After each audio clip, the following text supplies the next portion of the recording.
નમસ્કાર વિદ્યાર્થી મિત્રો, બુક બોર્ડમાં આપ સૌ વિદ્યાર્થી મિત્રોનું હાર્દિક સ્વાગત કરું છું. આજે આપણે જોઈએ 11 ઓક્ટોબર 2020ના રોજના અતિ મહત્વના પ્રશ્નો તેમાં ચર્ચા કરીએ તે પહેલા ગઈકાલે જે ક્વેશ્ચન પૂછ્યા હતા તેના રાઈટ આન્સર કયા છે તે આપણે જોઈએ. પરમાણુ શસ્ત્ર લઈ જવા સક્ષમ મિસાઇલ શૌર્યનું સફળ પરીક્ષણ ભારતે કર્યું. તો આ મિસાઇલ શૌર્ય એ કેવા પ્રકારની મિસાઇલ છે?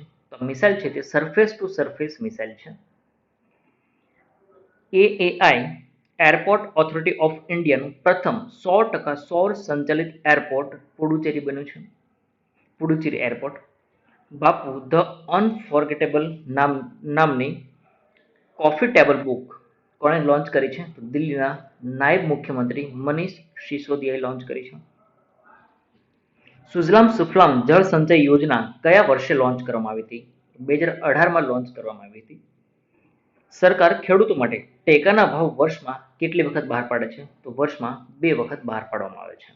મિત્રો આ હતા આપણા રાઈટ આન્સર. જોઈએ આજના વિજેતા કોણ છે. આજના વિજેતા છે ગોરધન રાજગોર વાવથી. ખૂબ ખૂબ અભિનંદન ગોરધનભાઈ, ખૂબ ખૂબ અભિનંદન. ચલો જોઈએ આજના કરંટ અફેર્સ.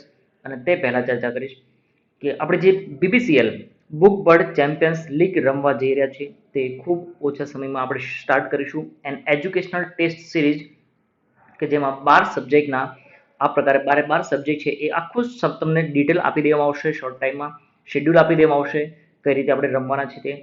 પરંતુ તેના માટે તમે જોડાયેલા રહો. બુકબર્ડ એકેડમી ટેલિગ્રામ ચેનલ છે, બુકબર્ડ એકેડમી સાથે જોડાયેલા રહો. જોઈએ આજના કરંટ અફેર્સના પ્રશ્નો. ગુજરાતમાં ઈ સંજીવની ઓપીડી સેવાનો શુભારંભ તાજેતરમાં કોના હસ્તે કરવામાં આવ્યો? ઈ સંજીવની ઓપીડી નો શુભારંભ કરવામાં આવ્યો છે આપણા મુખ્યમંત્રી વિજયભાઈ રૂપાણી દ્વારા કરવામાં આવ્યો છે. અહીંયા ઈ સંજીવની ઓપીડી અને ઈ સંજીવની બે અલગ અલગ છે. ઈ સંજીવની છે કે જે ડોક્ટર ટુ ડોક્ટર પરામર્શ કરશે, જ્યારે ઈ સંજીવની ઓપીડી એ ડોક્ટર ટુ પેશન્ટ. એટલે મારા તમારા જેવા દરેક વ્યક્તિ એ ઈ સંજીવની ઓપીડી એપ્લિકેશન દ્વારા ડોક્ટર સાથે પરામર્શ કરી શકશે. એક્ઝામ્પલ તરીકે કોઈ મને યા તમને કોઈને આપણને જરૂર છે ટ્રીટમેન્ટ બાબતે, પ્રિસ્ક્રિપ્શન લેવા બાબતે, તો આ એપ્લિકેશનમાં લોગિન કરવાનું રહેશે, રજિસ્ટ્રેશન બધી ડિટેલ મૂકવાની રહેશે અને જરૂર પડે તો વિડીયો કોલ દ્વારા ડોક્ટર અને પેશન્ટ એકબીજાની સાથે વાતચીત કરશે, પરામર્શ કરશે. હવે ઈ સંજીવની છે, ઓનલી ઈ સંજીવની. તો ઈ સંજીવની અંતર્ગત કોઈ ડોક્ટર છે એ ડોક્ટરને એનાથી સિનિયર કોઈ ડોક્ટર અથવા તો વધારે એક્સપિરિયન્સ ધરાવતો અથવા જે તે ફિલ્ડના ડોક્ટર સાથે વાત કરવી છે તો તે અથવા તો એને પરામર્શ કરવું છે, એની સલાહ સૂચન લેવા છે તો આ ઈ સંજીવનીના માધ્યમથી કરી શકશે. ગુજરાતના મુખ્યમંત્રી વિજયભાઈ રૂપાણીએ ભારત સરકારની ઈ સંજીવની ઓપીડી સેવાનો રાજ્યવ્યાપી શુભારંભ કરાવ્યો. જો ભારત સરકારની આ એક સ્કીમ છે, યોજના છે, પરંતુ હવે ગુજરાત સરકારે પણ એને અપનાવી છે ઈ સંજીવની ઓપીડી. આ ખાસ યાદ રાખજો, ઈ સંજીવની ઓપીડી. આ પ્રોજેક્ટથી ઘેર બેઠા દર્દીઓ અને નાગરિકો સારવાર તેમજ નિદાન સેવા મેળવી શકશે, જેથી હોસ્પિટલો પર દર્દીઓનો જે ઘસારો છે એ ઓછો થશે. તો હાલમાં જે આ એક કોરોનાનો જે કહેર છે તો એ પ્રસંગે સરકારે વિચાર્યું કે કોઈ પણ વ્યક્તિ એ હોસ્પિટલમાં જશે, હોસ્પિટલમાં ઘસારો વધી જશે, એના કરતાં બેટર છે કે સામાન્ય કોઈ બીમારી હોય, એવા લક્ષણો હોય તો તેના માટે આ ઈ સંજીવની ઓપીડીના માધ્યમથી ડોક્ટર સાથે પરામર્શ કરી પ્રિસ્ક્રિપ્શન લખાવી પણ શકશે અને દવા મેળવી શકશે. કોરોના કાળમાં ઈ સંજીવની ઓપીડી સરકારી દવાખાના કે આરોગ્ય કેન્દ્રના વિનામૂલ્યે સારવાર આપવાનું એક માધ્યમ છે. મિત્રો અહીંયા યાદ રાખજો જો આ ઈ સંજીવની છે તેમાં શું થશે કે હમણાં વાત કરી કે વિડીયો કોલ દ્વારા પણ ડોક્ટર સાથે પરામર્શ કરી શકાય છે, બટ અહીંયા બે ઓપ્શન છે એ ખાસ યાદ રાખજો, ઈ સંજીવની ઓપીડી અને ઈ સંજીવની આ બંને અલગ અલગ છે. ડીઆરડીઓએ કઈ એન્ટી રેડિયેશન મિસાઇલનું સફળ પરીક્ષણ કર્યું? એન્ટી રેડિયેશન મિસાઇલનું પરીક્ષણ કર્યું છે, કોણે કર્યું છે? ડીઆરડીઓએ કર્યું છે. કઈ મિસાઇલ છે? તો રુદ્રમ. કોઈ વખત રુદ્રમ 1 પણ હશે, બંને રાઈટ આન્સર થશે. ડીઆરડીઓ એટલે કે ડિફેન્સ રિસર્ચ એન્ડ ડેવલપમેન્ટ ઓર્ગેનાઇઝેશને એન્ટી રેડિયેશન મિસાઇલ રુદ્રમ અથવા રુદ્રમ 1 આ બંને યાદ રાખજો નું સફળ પરીક્ષણ કર્યું છે. ભારતીય વાયુસેનાના લડાકુ વિમાન સુખોઈ 30 દ્વારા આ મિસાઇલ લોન્ચ કરવામાં આવી હતી. હાલ જે પ્રયોગ કરવામાં આવ્યો છે તે સુખોઈ 30 પર કરવામાં આવ્યો છે, પરંતુ આપણે જે ભારત જે સ્વદેશી વિમાન બનાવ્યું છે તેજસ, તેના પરથી પણ એને લોન્ચ કરી શકાય છે. બટ હાલમાં જે એક પ્રયોગ કર્યો હતો, પરીક્ષણ કર્યું હતું, ટ્રાયલ કર્યું હતું તે સુખોઈ 30 પરથી કર્યું હતું. રુદ્રમ ભારતીય વાયુસેના માટે બનાવવામાં આવેલી પહેલી સ્વદેશી એન્ટી રેડિયેશન મિસાઇલ છે. એ ખાસ યાદ રાખજો. પ્રથમ સ્વદેશી એન્ટી રેડિયેશન મિસાઇલ છે એટલે આપણા માટે મહત્વનું આ બને છે. જેના માટે લડાકુ વિમાનનો ઉપયોગ લોન્ચ પ્લેટફોર્મ તરીકે કરવામાં છે. લડાકુ વિમાન જે પણ છે એ લડાકુ વિમાન પરથી એને છોડી શકાશે. જોકે મિસાઇલ માટે સચોટ હુમલો કરી શકે એટલા માટે જીપીએસ નેવિગેશનથી પણ એને સજ્જ કરી દેવામાં આવી છે, ટેકનોલોજી સાથે કનેક્ટ કરી દેવામાં આવી છે. મિસાઇલ કોઈપણ ઊંચાઈથી લોન્ચ થઈ શકે છે. તે કોઈપણ પ્રકારના સિગ્નલ કે ટાર્ગેટમાંથી નીકળતા રેડિયેશનને કેપ્ચર કરવા સક્ષમ છે અને તેના આધારે પોતાના રડાર થકી જે સચોટ નિશાન છે એ નિશાનને હિટ કરી શકે છે.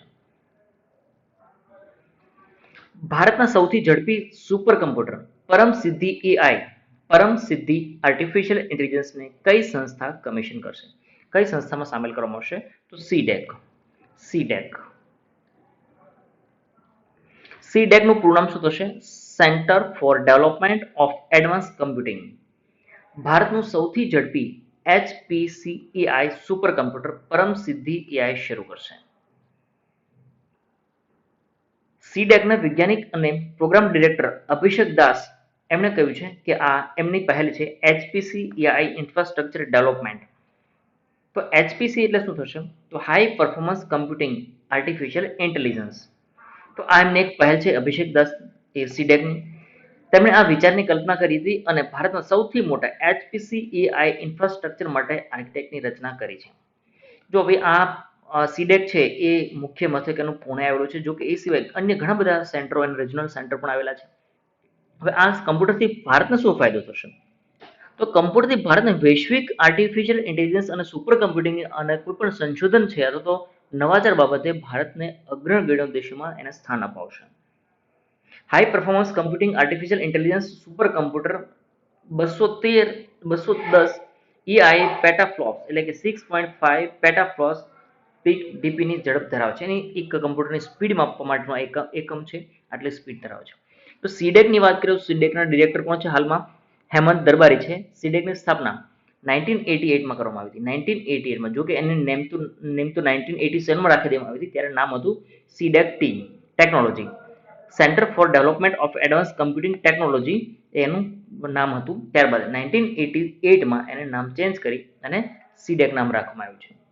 એટલે એક્ઝામમાં જો ક્વેશ્ચન પૂછાય ક્યારે સ્થાપના કરવામાં આવી, સીડેકની સ્થાપના ક્યારે કરવામાં આવી, તો સીડેકની સ્થાપના કરવામાં આવી 1988માં સ્થાપના કરવામાં આવી અને મુખ્ય મથક મહારાષ્ટ્ર પુણે છે, પરંતુ એના રિજનલ સેન્ટર ઘણા બધા છે. પરમની વાત કરીએ તો પરમ કમ્પ્યુટર સુપર કમ્પ્યુટરની આપણે ઘણી બધી વાત કરતા હોઈએ. એક પરમ સિરીઝ જે આપણે ચલાવી છે PARAM પરમ સિરીઝ. તો પરમનું પહેલું કમ્પ્યુટર હતું પરમ 8000, ત્યારબાદ પરમ 8600 એવું 9000 10000 આ રીતે અલગ અલગ વર્ઝન આવ્યા છે. હાલમાં જે લેટેસ્ટ વર્ઝન છે એ લેટેસ્ટ વર્ઝન કયું છે? પરમ બ્રહ્મા એનું લેટેસ્ટ વર્ઝન છે જે જૂન 2020માં આવ્યું હતું. જૂન 2020 પરમ બ્રહ્મા.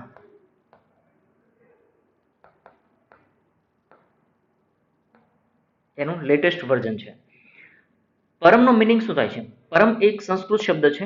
આ સંસ્કૃત શબ્દ હવે એનું સુપ્રીમ એવું નામ થાય છે, એટલે કે સર્વોચ્ચ એવું નામ થાય. પરમ આપણે કહીએ ને પરમાનંદ અથવા તો પરમ આનંદ મેળો, તો આ પ્રકારનું એકદમ સર્વોચ્ચ એવું થાય છે. બટ એનો બીજો મિનિંગ પણ થાય છે પેરેલલ મશીન એવો પણ એને એક મિનિંગ નીકાળ્યો છે. ચલો આગળ વધીએ. આરબીઆઈ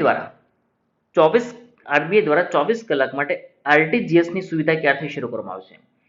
જો આરટીજીએસનું પૂરું નામ શું થશે? આરટીજીએસ એટલે કે રિયલ ટાઈમ ગ્રોસ સેટલમેન્ટ, કે જેમાં મિનિમમ 2 લાખ રૂપિયાની રકમ હોય તો તમે એને ટ્રાન્સફર કરવા માટે આરટીજીએસ આપણે કરતા હોઈએ, અને 1 લાખ રૂપિયા સુધીની અથવા તો 1 લાખ 2 લાખથી ઓછી કિંમત હોય તો આપણે મોટાભાગે શું કરતા હોય? એનઈએફટી. તો હવે આ આરટીજીએસની સુવિધા ક્યારથી શરૂ કરવામાં આવશે? જે 24 કલાક ચાલુ રહેશે. હાલ કેવું હોય છે? આરટીજીએસનો મતલબ શું થાય એ આપણે ઓલરેડી જોઈ લીધું કે રિયલ ટાઈમ ગ્રોસ સેટલમેન્ટ. જેવું તમે કોઈના અકાઉન્ટમાં ટ્રાન્સફર કરે એટલે એટ એ ટાઈમ એમાં ટ્રાન્સફર થઈ જશે. એનઈએફટીમાં અડધો કલાક યા તો કલાક જેટલો ટાઈમ લાગે છે. તો હવે એની 24 કલાક સેવા ચાલુ રહેશે. ક્યારથી ચાલુ થશે?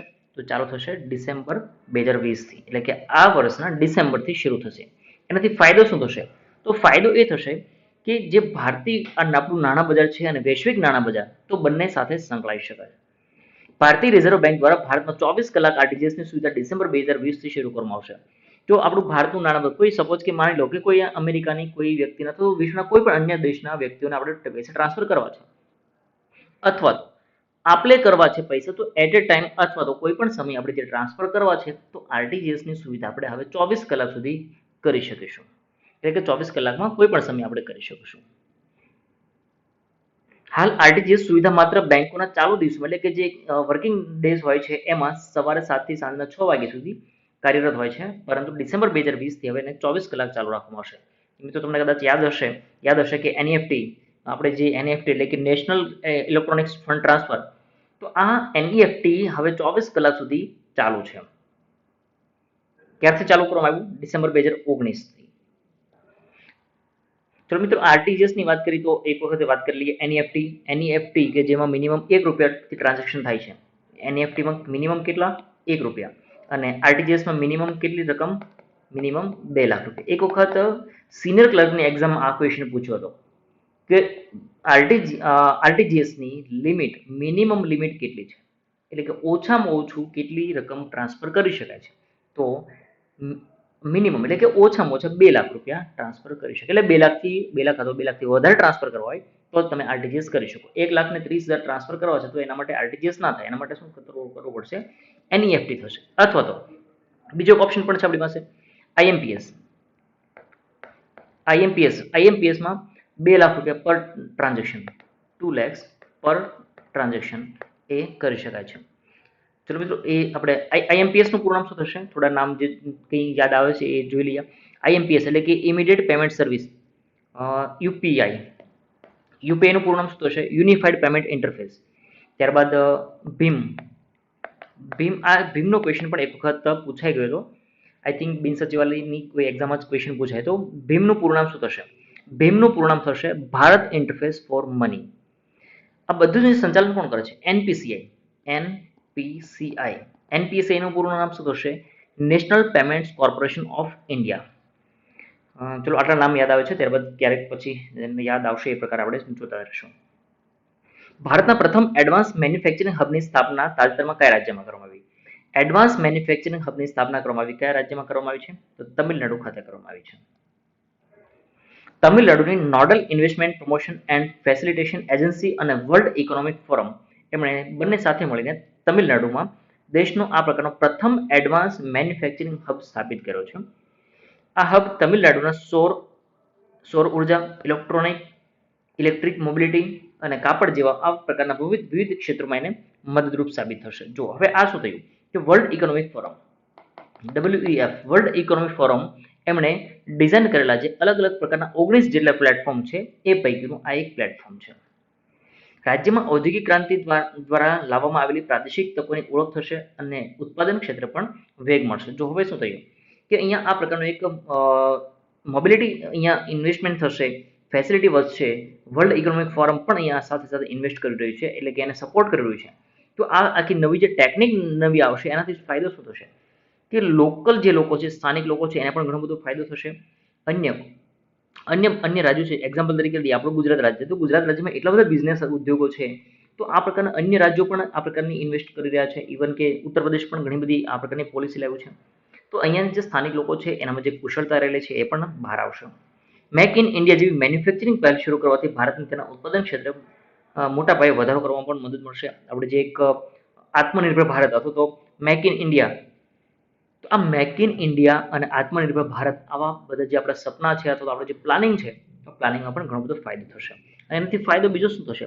તો રાજ્યનું ઔદ્યોગિક ઉત્પાદન પણ વધશે, અને એટલે કે રાજ્યનું ઉત્પાદન વધશે તો પછી દેશનું પણ ઉત્પાદન વધશે એવું પણ આપણે કહી શકીએ. એટલે રાષ્ટ્ર અને રાજ્ય બંનેની અહીંયા ઉત્પાદકતા વધશે.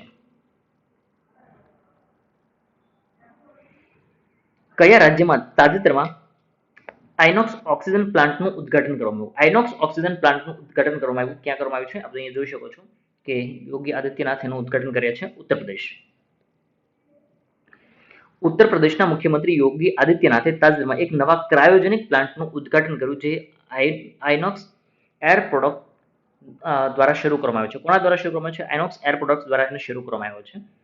ઉત્તર પ્રદેશ રાજ્યનો આ સૌથી મોટો પ્લાન્ટ છે જે હોસ્પિટલમાં ઓક્સિજન પૂરો પાડવામાં મદદ કરશે.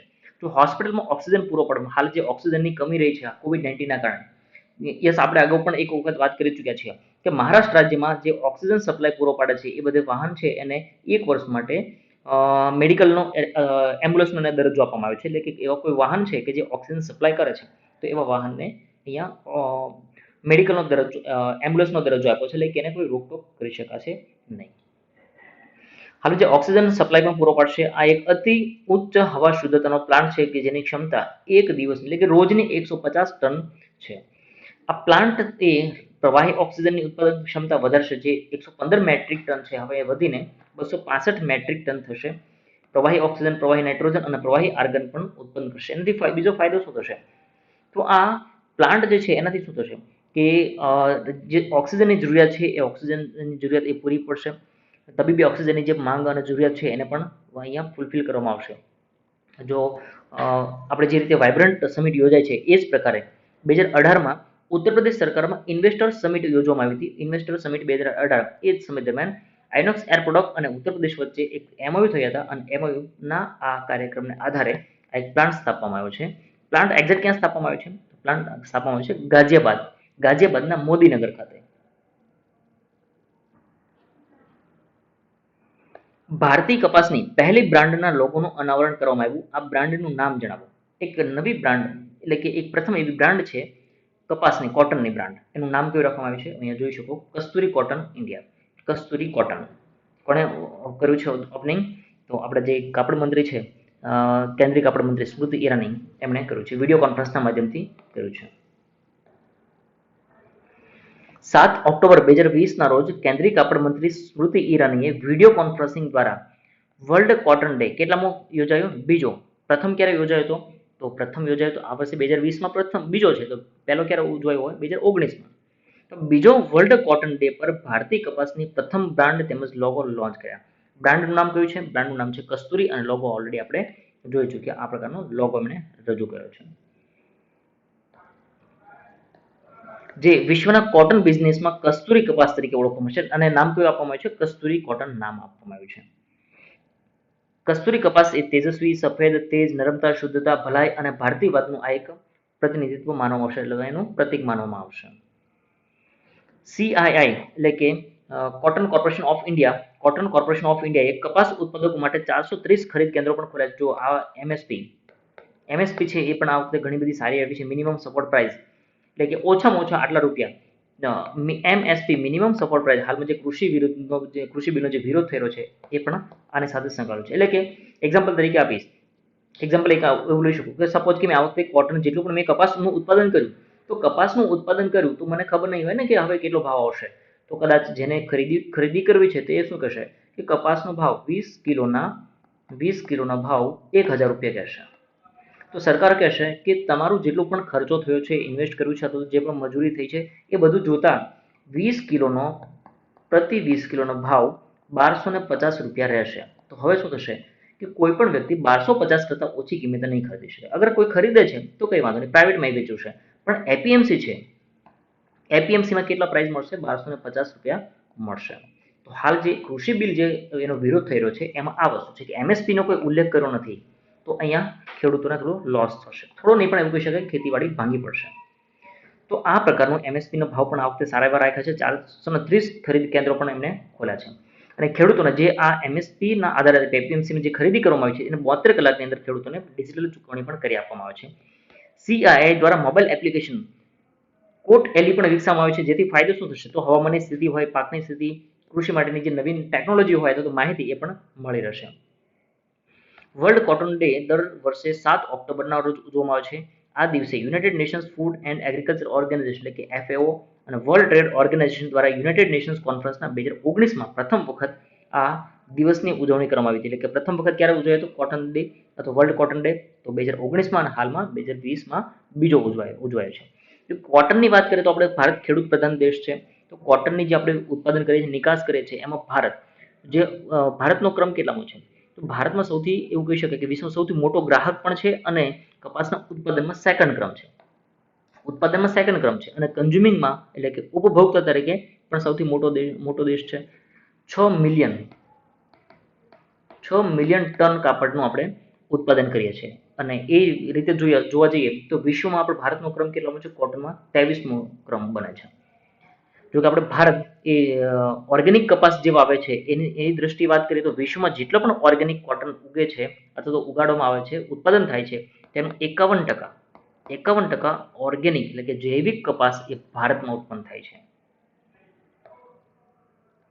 ઉત્તર પ્રદેશ સરકારે ઝેવર એરપોર્ટ નોઈડા ખાતેનું એ કયા એરપોર્ટ સાથે MOU કરાર કર્યા છે? તો ઉત્તર પ્રદેશ સરકારનું જે એરપોર્ટ છે ઝેવર એરપોર્ટ નોઈડા એમણે ઝુરિચ ઇન્ટરનેશનલ એરપોર્ટ સાથે કરાર કર્યા છે.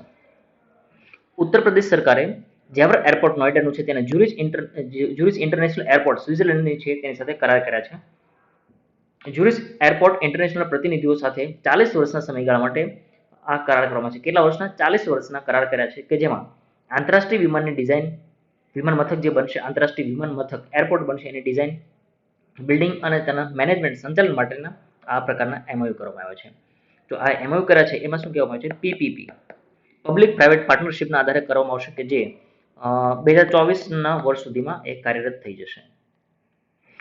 આ ગ્રીનફિલ્ડ એરપોર્ટ માટે 29,560 કરોડ રૂપિયાનો ખર્ચ થશે. તેના માટે ઉત્તર પ્રદેશ સરકારની agency Yamuna international airport private limited અને ઝુરિચ એરપોર્ટ ઇન્ટરનેશનલ સ્વિટ્ઝરલેન્ડની કંપની એની સાથે પણ કરાર કરવામાં આવ્યા છે.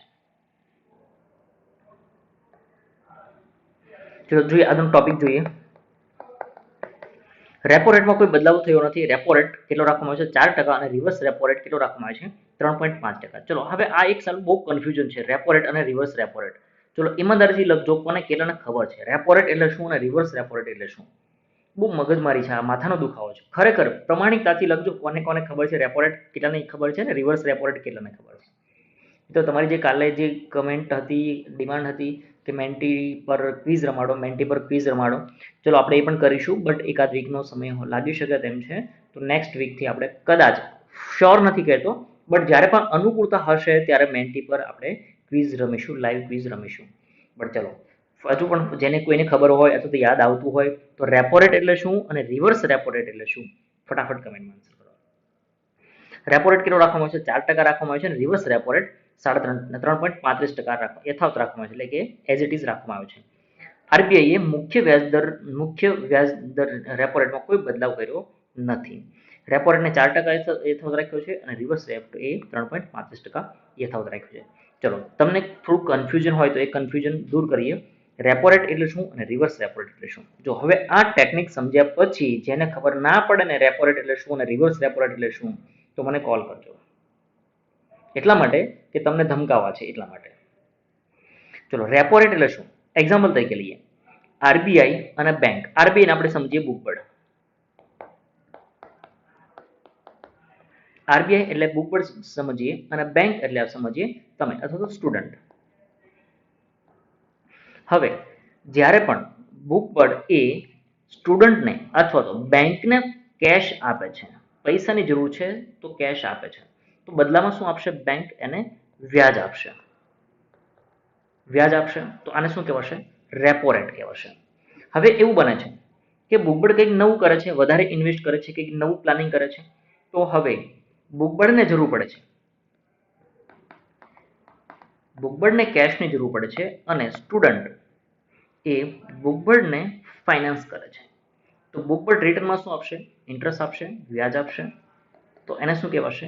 Reverse repo rate. આરબીઆઈ પાસે જે પૈસા છે એ બેંકને આપે છે. બેંકને શું કામ આપે છે? તો બેંક હવે એ કોને આપશે? કસ્ટમરને આપશે, એટલે કે પબ્લિકને આપશે, માર્કેટમાં આપશે. માર્કેટમાં મની રોટેશન થાય એટલા માટે. હવે માર્કેટમાં પૈસા જશે, બેંક એ કોઈ પણ વ્યક્તિ એ લોન લેશે અલગ અલગ પ્રકારની, બેંકમાંથી લોન ઉપાડશે તો એને માર્કેટમાંથી એટલે કે પબ્લિક એને લોકો બેંકને વ્યાજ આપશે અને એ પોતાનો નફો બાદ કરી અને બેંક આરબીઆઈને વ્યાજ આપશે. તો એને આપણે શું કહીએ? રેપો રેટ કહીએ. હવે એવું બને છે કે બેંક પાસે કેશ ઘણી બધી છે, તો હવે બેંક ઈચ્છે છે કે આપણી પાસે ઘણી બધી બેંક છે. જો ક્યારેય પણ કોઈ પણ બેંક શું કરશે? બેલેન્સ કરશે. જો કે કમ્પલસરી છે તેમ છતાં બેંક ઘણી વખત શું કરશે કે આરબીઆઈ એ બેંકને લોન આપશે, બેંક પબ્લિકને આપશે અને એ જ પૈસામાંથી પાછું શું કરશે? તો બેંક પાછા અમુક પૈસા છે એ આરબીઆઈને આપશે. શું કામ? તો આરબીઆઈ પાસે સિક્યુરિટી તો છે. હવે કોઈ પણ વ્યક્તિને બેંકે લોન આપી છે એ વ્યક્તિ ઉઠી ગયો, પર્સનલ લોન આપી તો એ વ્યક્તિ ઉઠી ગયો, હોમ લોન આપી, મોર્ગેજ લોન આપી, કાર લોન આપી, કોઈ પણ લોન આપી, તો એ સમયસર ભરપાઈ નથી કરી શકતા અને પછી શું થઈ જશે? એનપી થઈ જશે, નોન પરફોર્મન્સ એસેટ થઈ જશે. તો કદાચ એમાંથી એને રિકવરી નહીં મળી શકે તો શું થશે કે આરબીઆઈ પાસે જેટલા ફંડ છે એ ફંડ તો એને સેફ મળી ગયું, સિક્યોરિટી નહીં મળી ગઈ. તો આ પ્રકારે બેંક બંને સાઈડ પૈસા આપે છે. હવે બેંક એવું કહે છે કે બેંક પાસે ઘણા બધા પૈસા છે, તો બેંક શું કરશે? બેંક આરબીઆઈને પૈસા આપશે. ફિક્સ તો એને થઈ ગયું કે ચલો આરબીઆઈ પાસેથી આપણે રૂપિયા ક્યારેય ડૂબવાના નથી, તો આરબીઆઈ એના બદલામાં વ્યાજ આપશે. કારણ કે કોઈ બેંકને આરબીઆઈ પાસેથી રૂપિયા લીધા છે, તો આ આરબીઆઈ જ્યારે બેંકને પૈસા એના બદલામાં વ્યાજ આપે છે તો આપણે એને કહીએ છીએ રિવર્સ રેપો રેટ. ક્લિયર થયું? ચલો હવે જેને ના ખબર પડી હોય ને એ કોલ કરજો, ધમકાવવા માટે કોલ કરજો, એટલે તમે સાંભળવા માટે. ચલો મિત્રો, તો આ હતું રેપો રેટ અને રિવર્સ રેપ, એમાં કોઈ પ્રકારનો ચેન્જીસ કર્યો નથી. ચલો હવે આઈ હોપ કે તમે દરેક મિત્રો રેડી હશો ક્વિઝના આન્સર માટે. તો ક્વિઝ આપણે જે રમીએ છીએ બધા સરસ મજાનું ક્વિઝ રમી રહ્યા છો. ચલો ફટાફટ બધા તૈયાર થઈ જાઓ. આ રહ્યા તમારા ક્વિઝના પ્રશ્નો.